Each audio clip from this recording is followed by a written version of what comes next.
Hello, folks. Hope you're having a great day wherever you are.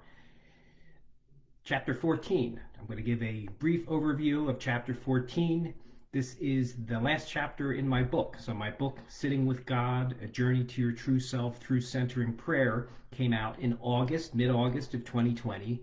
And I've been jumping online and doing Facebook Lives chapter by chapter. So last year, as it came out, I did an overview, and then I've been going chapter by chapter. So I'm excited to say that this is the last chapter. It's a short chapter, a couple pages, but I'll talk a little bit about what is in chapter 14 of my book, Sitting with God, A Journey to Your True Self Through Centering Prayer.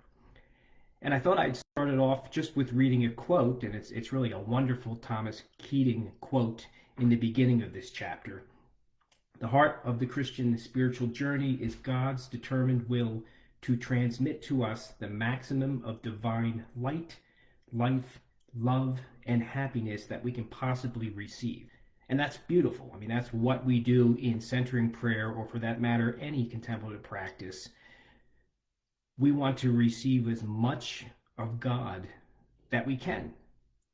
And Thomas Keating, and I don't have the exact way he said it, but if we received the maximum divine light and love of God, we would be burnt to a crisp, which I find to be a funny statement, but probably a true statement, that God so much wants to give us so much of God, but God realizes perhaps there's only so much of God that we can take.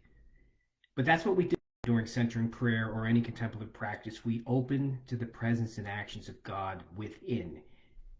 We let go of ourselves and our agendas, and we let God pray in us, heal us, transform us.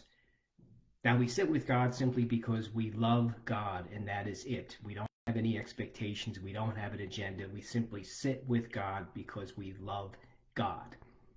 And I have certainly found, that centering prayer teaches me how to live. Centering prayer teaches me just to have trust and faith in God. Centering prayer shows me what I need to do each day.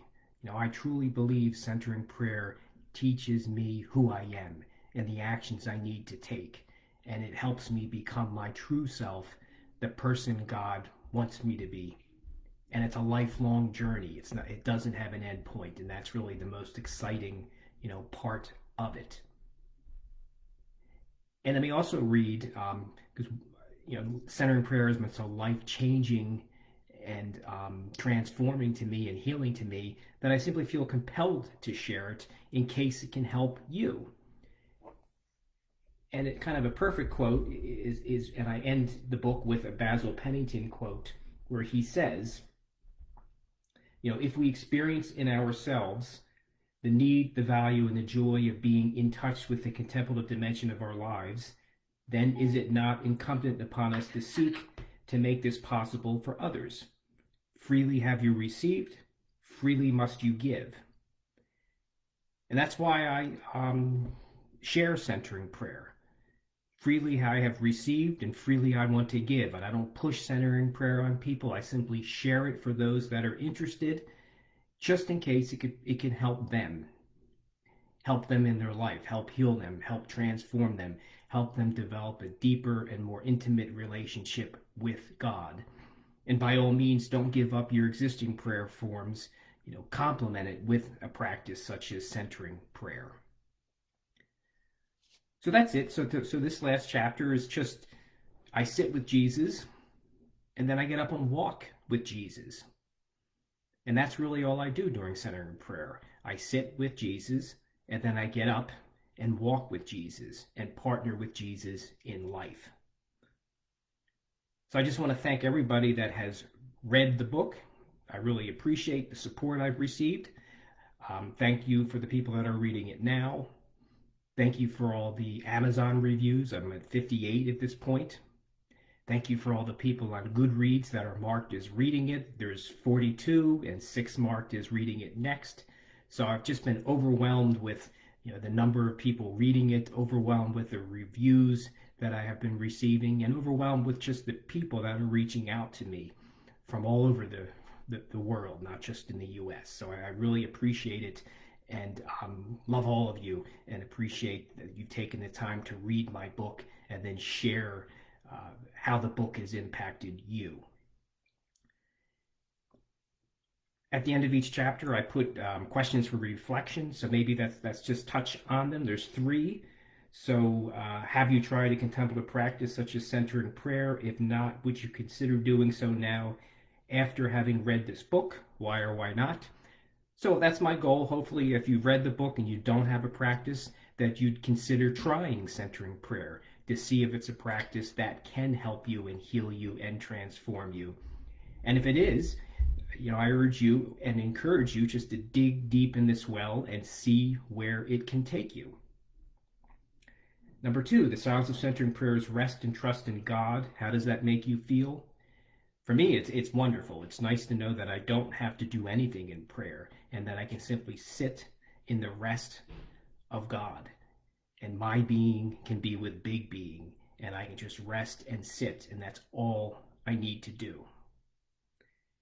And then the third question, do you believe that your outer world is a reflection of your inner world? Why or why not? It definitely is. As I mentioned earlier, centering prayer teaches me how to live. It shows me the next steps. It shows me the actions I should take, or sometimes the non-actions I should take. So my outer world is definitely a reflection of my inner world. And the inner world really is God praying in me. So centering prayer is really just a tool or practice, and it's a relationship with God.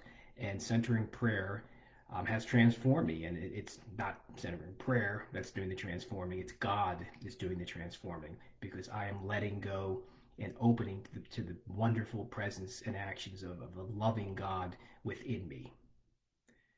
So that's all. This is the last video regarding my book. Again, thanks for everybody that is reading it and have read it. Thank you for all your support. It means so much to me. If you have questions or comments, please reach out to me on Facebook or my website, or in any manner. I'd love to dialogue and talk. I'll converse with you if you send me a question or a comment. I love the dialogue. All these videos I put on my YouTube channel, so if you want to take a look at any of the chapter overviews, or even the first video I did was an overview of the book, they're all out there on YouTube. And obviously I'm going to continue jumping on Facebook and doing lives on various topics, mostly related to centering prayer, but sometimes I jump on and talk about other topics as well. So that's it. Hope everybody has a great weekend wherever you are. Much love to all of you. Take care, everybody.